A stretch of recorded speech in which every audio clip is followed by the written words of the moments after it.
everybody, my name's Chelsea. Welcome back to my channel. I want to talk to you about how to make a career change in New York City. This is for people who are in an industry right now that they don't necessarily resonate with anymore, people who really do want to change and don't know how to get their foot in the door. I can't say I have all the answers, but I definitely have a perspective from my own experience, and because my experience is based in New York City, that's what I'm going to be speaking on. I would say arguably the number one reason why people move to New York, it's one of the main reasons I moved to New York, was because of the opportunities. It's the perfect place to live if you do know the direction you want to go, because there's so many companies here, and it's also the perfect place if you don't know what you want to do with your life. And I think that's where, if you're watching this, that's where you are, and that's definitely where I was at a couple years ago. On my channel, I only speak to situations and things that I have personal experience on, because that's the experience that's true to me. So you don't have to take any of this advice at all. To take what resonates, leave what doesn't. I'm not telling you what to do, but I'm just giving you tools if you want them. So if you're not new to my channel, you've been following my videos before, I have explained sort of my background and my career. Before quarantine, I was a waitress. I wasn't making any money in terms of networking. It didn't happen overnight. But for the sake of context, I think it would be helpful if I gave a little recap about that. So basically for the last decade, I had worked in restaurants, and I really thought that that was the job I would have my whole life. I went to college and got a 4-year degree in musical theater, and so I really didn't think I qualified for anything else. So it was sort of like, if I was gonna live that artist life, I needed something to pay the rent. Then the creative endeavor never happened, and so thus I was stuck in a career that I didn't see growth. I didn't feel passionate about it, and I was good at it, but I didn't like it, and I felt honestly really pigeonholed, because I observed as a kid that corporate job is the only type of stability you can get. It was never an expectation for me growing up to have a corporate job, but you definitely get that pressure for something more stable than waiting tables and auditioning for plays. Here in New York City, working in a restaurant, bartending, waiting tables, it's a prestigious career, and it truly is a career. It's not just a job, and it's really compelling, the type of artistry that does go into working in hospitality. So I'm not hating on restaurant work, and I'm not saying that restaurant work is like bottom of the barrel job. It just wasn't for me. So actually, when it became March 2020, I had 2 restaurant jobs at the time. I was working at both part-time, and I got laid off from both of those, which is not surprising. That happened to a lot of people. And then I went on unemployment, and I just sort of stayed on unemployment because I didn't want to go back to work. I was one of those lazy people that did not want to go back to work, and I really took the time to figure out what I wanted to do, and a lot of that time was spent just not doing anything. I think I just needed to process where I was at in my career, where I was at in my life, even like getting out of denial that acting wasn't gonna work out for me. But the key was time for me. So I was actually unemployed for about 1.5 years before I got a job outside of the industry. This is the process that I took. So I guess the first part of these tips for you is defining the framework. It's a reflection stage, it's a brainstorming stage, and maybe these tips sound kind of basic to you, and maybe you already knew to do these, but you didn't want to do them because they're so basic that how could they actually work? You know, the first step that I took was to list out my strengths, what I actually liked about working in restaurants, and if my strengths and skill set actually aligned with what I like to do. So we're starting with the positive, and you're on drugs. I know it's hard to want to like start by brainstorming the positives in a situation that you're just over, you're over it, but you need those skills and those tools to move forward. Even though you're in a job that you don't like, you are good at it. Otherwise you wouldn't have the job. Like, you do bring value to the position that you're doing. For working in restaurants, my strengths were like teamwork, communication, working in a fast-paced environment, multitasking. Be generous, list out as many as you can. This really is a brainstorming, a brain dump. Let your brain go and don't judge yourself. And of course, the next step is to list out things that you really didn't like about the job, and if your weaknesses also aligned with some of those too. This step is gonna help you really understand the boundaries of your next job, like what you are not gonna put up with, and your like absolute non-negotiables, things that you would never take a job for, even if they paid you so much money, things that you would just never take. For me, in restaurants, it was heavy lifting, physical exhaustion, working directly with the public, selling things. I truly hate selling things. And I would say working nights is something I didn't like about my last job. I wanted more structure in my schedule. I didn't want to have to do mental math. The last thing I didn't like about my last job was that I didn't have affordable benefits. And then based on those answers, your boundaries are clear. And it will also highlight the must-haves. If we're trying to frame this more positively, things that you do really want in your next job and that you actually have to have, but you have to be realistic. Not every entry-level job will have everything you're looking for right off the bat. Sometimes it takes a couple years to qualify. So, if you're having trouble with this step, I have a tip for you. If you had to compromise, you know, a boundary or two, think long term, look into the future, look 10 years down the line. Would you be upset that you compromised that boundary? And I guess a good example of this is affordable healthcare. Like if you have a job that doesn't have dental or vision, 10 years down the line, would you have regret taking a job that didn't provide that for you? Or physical labor, 10 years down the line, would you be upset that you did end up taking a job that required you to, you know, lift heavy things and now you have a bad back because of it? Maybe your non-negotiable is working from home. Like a company doesn't allow a full-time work from home schedule or a hybrid work from home schedule, and that's really big in New York City, and that's also kind of the tea of New York City right now. There's so many people that have been working from home for so long, and now all of a sudden these big companies are requiring people to come back to the office, and people are like, we just worked from home for 2 years. Why would we want to go back to the office to do the same job? Why can't we just stay home? For people who have like kids, for example, or people who just can focus better when they're not around other people, their options are short, you know?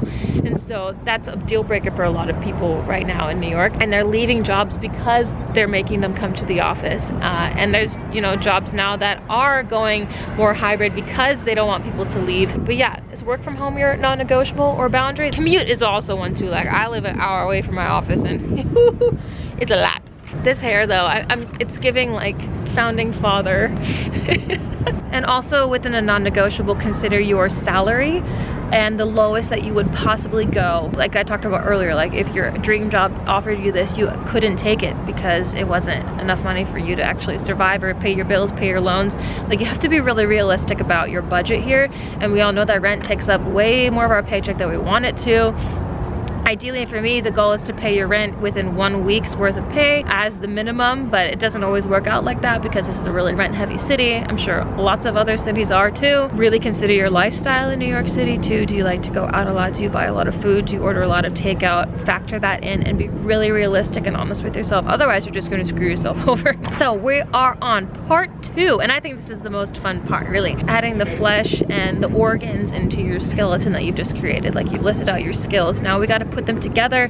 Now we gotta label it. We gotta put a name on it. We're gonna add it, put a career to it. So the next step is actually research. And this is one of the most fun stages. All you need to do is to take your skills and maybe even throw in some non-negotiables in there into the Google search bar and see what you come up with. That's literally what I did to find out what career path I should take, is I Googled my skills.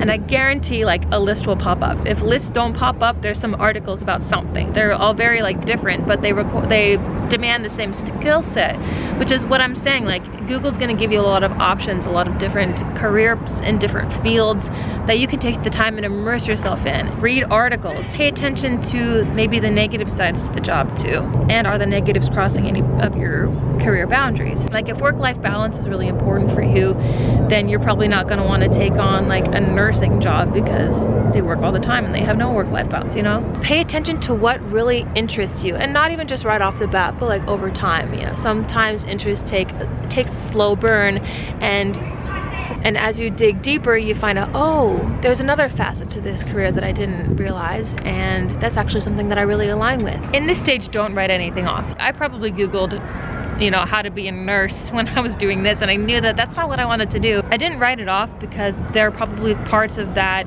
job that would make me realize like what more non-negotiables are, or what more things that or must-haves, you know, that I did want. And then with all of these jobs that you're researching, all these careers that you're researching, take note of their entry-level salaries. So I would go on Craigslist, I would go on Indeed, I would just Google entry-level salary for such and such job. Is it more than your minimum base salary? And that's going to be really important information for you to know if you can even afford to do this job, because as we discussed earlier, sometimes you can't get the full salary that you can right off the bat. And also during your research, it's really important to know how you are not qualified too. Like, what types of courses would you need to take to get hired?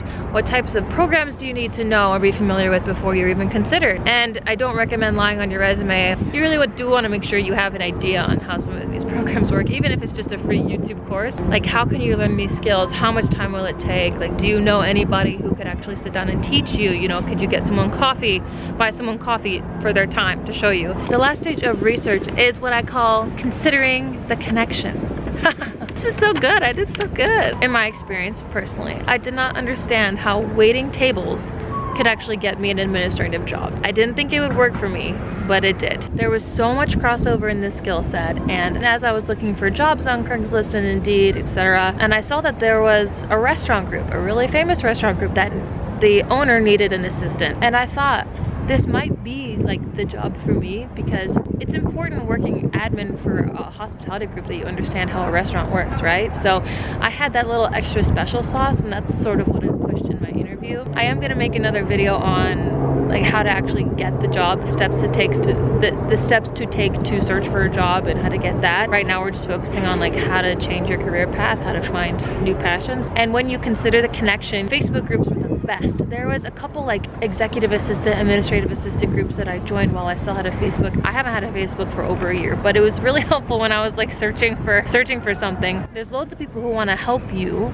get your foot in the door, and even if you have like zero mutual friends, zero connection, even if you know someone in a different state in the industry, they might know somebody in New York City. All you need is one person, and when you do find that one person, take them for coffee, or you know, invite them for a Zoom chat. Zoom is free for 45 minutes if you don't have an account. I would say taking someone for coffee in New York City is a power move. It's a complete power move, and it's honestly invaluable. Sometimes you really don't know if you like something or don't like something until you hear someone's experience firsthand. And then at the end of the coffee, you have someone who can maybe vouch for you. And if not right now, then down the line. Getting a coffee is planting a seed. It's not having any expectations. Literally all it is to pick their brain. Respecting people's time is super, super important. It's, you know, in New York, everyone's got somewhere to be, everyone's got other things to do, so the fact that they took time to sit down with you is huge. So respect their time. Try not to keep them for like more than 30 minutes, maybe max like 45. Pay for their coffee.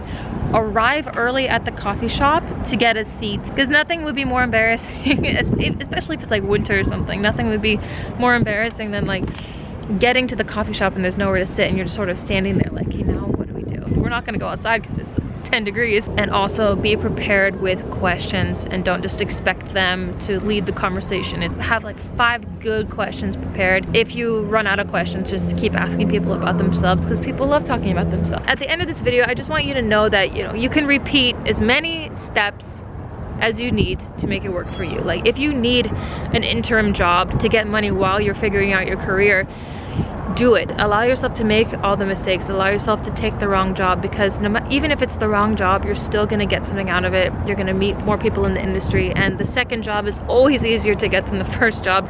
Getting your foot in the door is the hardest part. The key to it is honestly effort and time, and not expecting handouts, and not expecting people to make the process easy for you in any way. Like, expect it to be really difficult so you don't lose motivation when it is. But the fact that you are searching for something new is really commendable, that you have, you know, realized that, no, this is not for me anymore. I have the guts to pursue something different, because that decision alone takes so much bravery. And if you're really struggling, just know it's not going to be like that forever. This is speaking from somebody who started from nowhere in the city. I had no connections career-wise, and I built that all for myself, and it was in an industry I didn't think would take me anywhere, but ended up taking me to the industry that I want to be in, and who knows where I'll go from here. And I really hope this video helped you, or gave you some, I don't know, motivation at least. If you like this video, make sure to give it a thumbs up. The engagement really, really helps my channel. I know I'm really far away from 10,000 subscribers, but I told myself when I get to 10,000 I would buy a new camera. Please do subscribe. I read all of my comments. Thank you for watching, and I will see you in my next video. Good luck.